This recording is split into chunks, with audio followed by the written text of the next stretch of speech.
Hi, അസ്സലാമു അലൈക്കും. ഇന്ന് നമുക്ക് ഉണ്ടാക്കാൻ പോകുന്നത് നല്ല ദമ്മിൻ്റെ ബീഫ് ബിരിയാണിയാണ്. അതിന് വേണ്ടിയിട്ട് ആദ്യം ഒരു പാത്രത്തിൽ കുറച്ച് സവാള മുറിച്ചത് ഇട്ട് കൊടുക്കുക. ആദ്യം കുറച്ച് സവാള ഇട്ട് കൊടുക്കുക. എന്നിട്ട് കഴുകി വെച്ച ബീഫ് അതിൻ്റെ മുകളിലായി കുറച്ച് ഇട്ട് കൊടുക്കുക. പിന്നെ ആദ്യം അരിഞ്ഞു വെച്ച സവാള അതിൻ്റെ മുകളിൽ ആദ്യം ഇട്ട് കൊടുക്കുക. പിന്നെ ആദ്യം ബീഫ് അതിൻ്റെ മുകളിൽ ആദ്യം ഇട്ട് കൊടുക്കുക.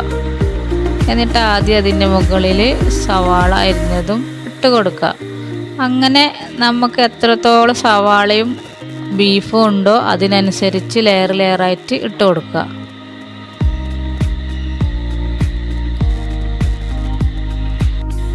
അതിനുശേഷം 4 തക്കാളി വലിങ്ങനെ മുറിച്ചത് അതിൻ്റെ മുകളിലായിട്ട് ഇട്ട് കൊടുക്കുക. പിന്നെ ഇഞ്ചി, വെളുത്തുള്ളി, പച്ചമുളക് ഇനി അതിൻ്റെ മുകളിൽ 2 സ്പൂണ് കുരുമുളക് പൊടി ചേർത്ത് കൊടുക്കുക. ഇനി 1/2 സ്പൂണ് മഞ്ഞൾപ്പൊടി ചേർത്ത് കൊടുക്കുക. ഇനി നിറപറൻ്റെ ഇറച്ചി മസാലപ്പൊടിയാണ്, അത് നമുക്ക് 2 സ്പൂണ് ചേർത്ത് കൊടുക്കുക.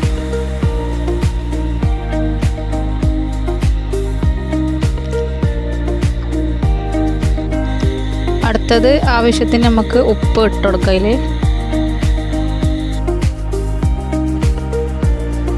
അടുത്തത് 2 സ്പൂണ് പശുവിൻ നെയ്യ് ഇട്ട് കൊടുക്കുക.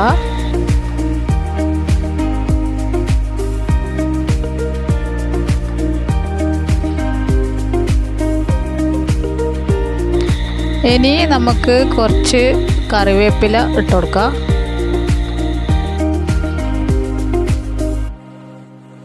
അടുത്തത് ഒരു പിടി മല്ലിയും പുതിനയും മുറിച്ചത് അതിലേക്ക് ഇട്ട് കൊടുക്കുക. ഇനി നമുക്കത് മൂടി വെച്ച് നല്ല കനലിൽ അടുപ്പത്ത് വെച്ച് അത് 1 മണിക്കൂർ വേവിക്കാം.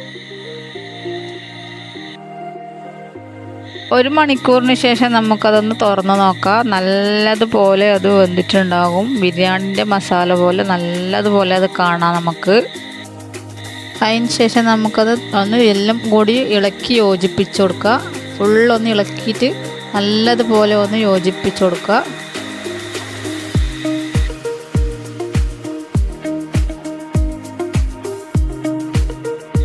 അടുത്തത് ഒരു പാൻ ചൂടാക്കി അതിലേക്ക് കുറച്ച് ഓയിലും കുറച്ച് ഗീയും ഒഴിച്ചു കൊടുക്കുക.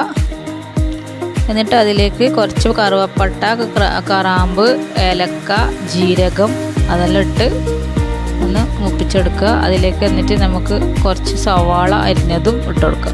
അടുത്തത് ഇതിലേക്ക് വെള്ളം ഒഴിച്ചു കൊടുക്കുക. ഞാനിപ്പോൾ ഇവിടെ എടുത്തിരിക്കുന്നത് 1 കിലോ അരിയാണ്. അതിന് 1.5 പാട്ട എന്ന രീതിയിൽ ഒരു തിളപ്പിച്ച വെള്ളം ഇതിലേക്ക് ഒഴിച്ചു കൊടുക്കുക.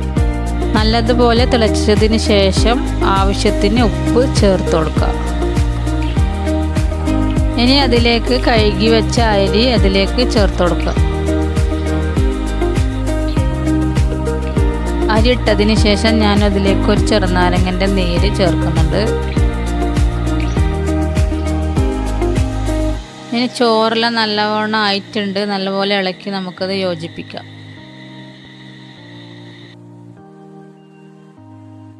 നേരത്തെ തയ്യാറാക്കി വെച്ച മസാല റെഡി ആയിട്ടുണ്ട്. ഇനി നമുക്ക് അതിലേക്ക് മല്ലിച്ചപ്പും പുതിനയും മുറിച്ചത് അതിലേക്ക് ഇട്ട് കൊടുക്കാം.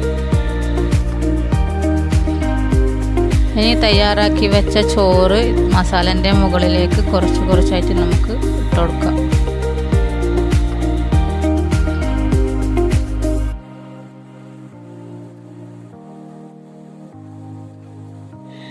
ഇനി അതിലേക്ക് കുറച്ച് മല്ലി, പുതിന മുറിച്ചത് അതിൻ്റെ മുകളിലായിട്ട് ഇട്ട് കൊടുക്കുക.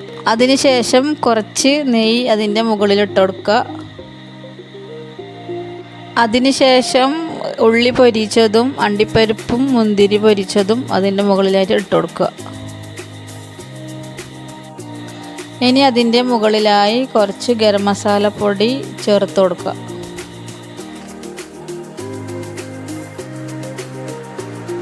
ഇനി അടുപ്പത്ത് കനലിൽ 5-10 മിനിറ്റ് വെക്കുക. അപ്പോൾ നമ്മുടെ ദമ്മിട്ട ബീഫ് ബിരിയാണി ഇവിടെ റെഡി ആയിട്ടുണ്ട്. ഇനി എല്ലാവരും എൻ്റെ ചാനൽ കാണണം, സബ്സ്ക്രൈബ് ചെയ്യണം. ഓക്കെ, അസ്സലാമു അലൈക്കും.